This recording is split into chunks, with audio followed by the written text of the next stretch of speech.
One sure thing about identifying church participation is having the community engaged in all programs and activities.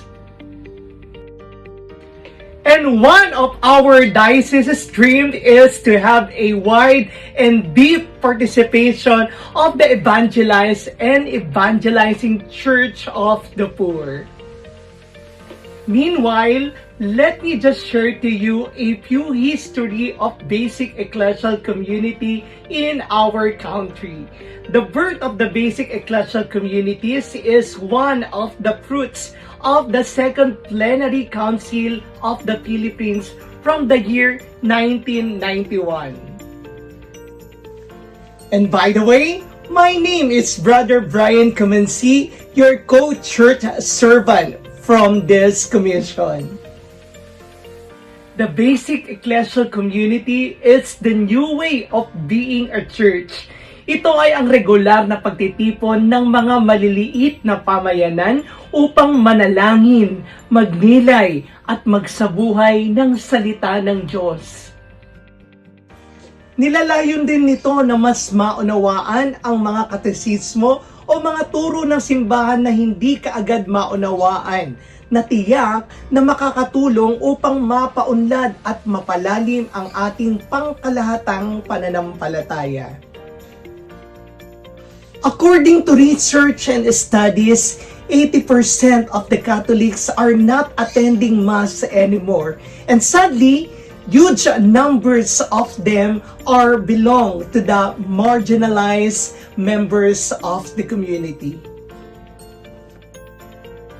Lastly, the major or the primary feature of BEC is to reach out our brothers and sisters who are experiencing different challenges in life.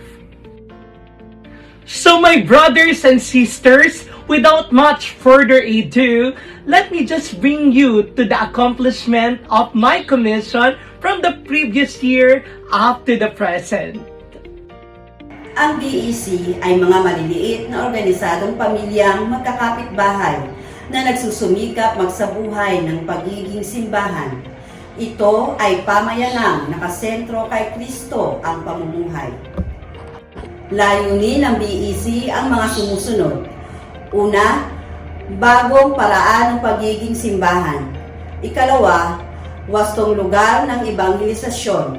Ikatlo, binhi ng pagpapanibago ng lipunan.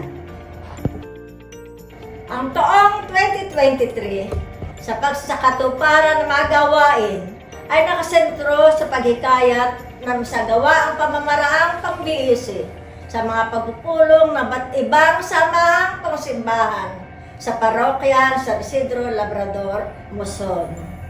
Ako po, si Librada Malabanan, na nagmula sa SPPC ng Pambahay 2000, ang kasalukuyang Pangulo ng BEC ng ating parokya ng San Isidro Labrador, Muson. Kinagagalak kong ibahagi sa inyo ang gawain ng BEC sa buwan ng Hunyo. 3 ng Hunyo, launching ng BEC sa samahan ng ushers and usherettes ng ating simbahan na ginawa sa Parish Hall. Sila ay nakapagnilay at napagsumikapang isabuhay ang mga aral na kanilang nakuha, lalo na sa paglilingkod. Kinahaponan, sa kaparehong araw, ay nagsagawa naman tayo ng workshop and training sa ating electors and commentators, kung saan ginamit nila ang kanilang mga narinig na karanasan mula sa bawat miyembro ng kanilang ministeryo upang maging mabuting at epektibong miyembro ng kanilang ministeryo. Kinabukasan, ika-4 ng Hunyo ay pagdiriwang ng dakilang kapistahan ng Santissimo Trinidad o Banal na Santatlo. Dito ay namigay tayo ng iba't ibang candies, goodies, biscuits, at marami pang iba. Ito ay mula sa kagandahang loob ng iba't ibang samahang pangsimbahan ng ating parokya. Magandang araw! Ako po si Johnny Hermo mula sa Parish Music Ministry at tumatayo bilang tagasuri ng Basic Ecclesial Community. Sa buwan naman ng Hulyo, muling nagsagawa ng BEC Way for Lectors and Commentators Ministry. Ito ay idinaos sa Parish Hall. Ang naging kalakasan nito mas naging malalim ang pagkaunawa sa mga salita ng Diyos mula sa pagbabahagi ng bawat miyembro. Sa buwan ng Agosto, nagkaroon ng BEC Way for Nights of the Altar Servers. Ito ay idinaos sa Parish Hall.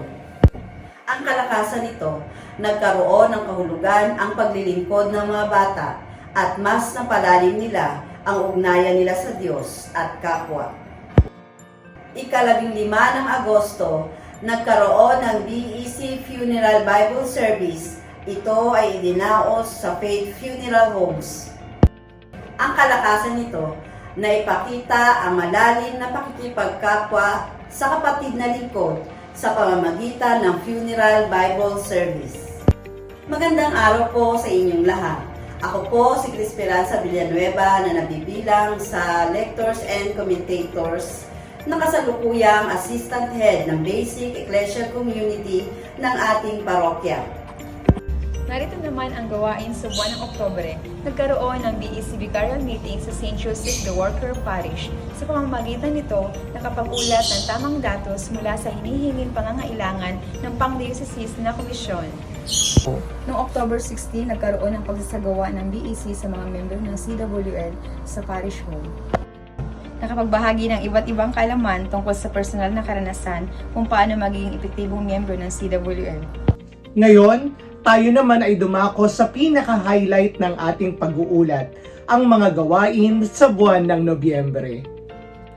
Ika-4 ng Nobyembre, nagkaroon tayo ng BEC Parish Orientation. Ito ay sa pangunguna ng ating Diocesan Director for BEC, walang iba kundi si Reverend Father Teodorico Trinidad. Ang nasabing programa na BEC Orientation ay ginanap mismo sa loob ng ating parokya. Ito ay dinaluhan ng iba't ibang samahang pangsimbahan na kung saan sila ay nagkaroon ng sapat na kaalaman kung paano pinapadaloy ang BEC Way sa mga pagpupulong ng iba't ibang ministeryo.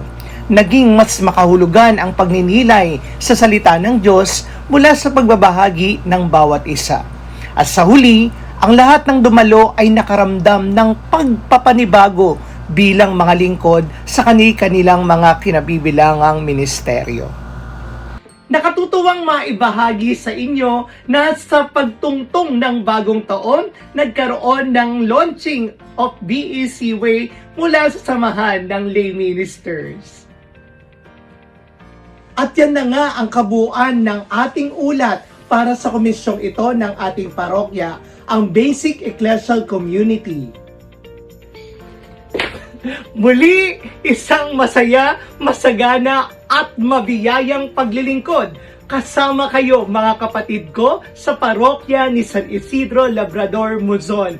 Ako ang inyong kapatid sa paglilingkod, Brother Brian Camansi, mula sa komisyon ng Basic Ecclesial Community.